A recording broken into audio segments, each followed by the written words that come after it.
ለድሃ የሚራራ ለድሃ የሚያዝን ድሃን የሚያበላ ብሔር ቀድሞ የማይታየው ድሃ እናት ሲያይ ዘሬ ቋንቋ የማይል ብትሆን በምድር ብቻ ሳይሆን በሰማይም ታተርፋለህ። መውጣት ያስፈልጋል። ለሰው የምናዝን የምንራራ የምንሰጥ የምናዝን ከሆን በብዙ መንገድ ይሳካልናል። እኔኮ መልኬ እኔኮ ቁጥሬ እኔኮ ሳይዜ እኔኮ ደሜ አትበል። ሰው ነህ፣ ከሌላው ሰው ጋር እኩል ነህ።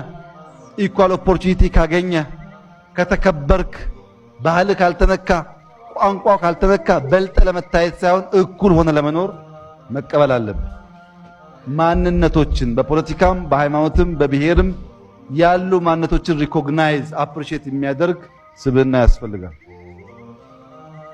መቆም ያለብን ለብሔራዊነት ነው። መቆም ያለብን ለእኩልነት ነው። መቆም ያለብን በጋራ በሰላም በፍቅር አብሮ ለመኖር ነው። መቆም ያለብን በምናቀው ሳይሆን የማናቀው እንደሚበዛ ገብቶን ነው። እስላሞች ብዙ ከኦርቶዶክሶች ተምረን፣ ኦርቶዶክሶች ብዙ ከእስላሞች ተምረን፣ ኦሮሞዎች ከአማራ ተምረን፣ ሶማሌው ከአፋር ተምሮ በዚያ ስፕሪት ውስጥ የምንሰራ ከሆነ እመኑኝ የዛሬ 10 15 20 ዓመት የኛ ልጆች የበለጸገች ለብዙዎች ምሳሌ የምትሆን ኢትዮጵያ እንዲትሁን ኢትዮጵያ እንዲትቀየር ይሄ ትውልድ እንዲቀይራት የሚባል ሀገር እንሰራለን። የተኛንበት ዘመን ይበቃናል።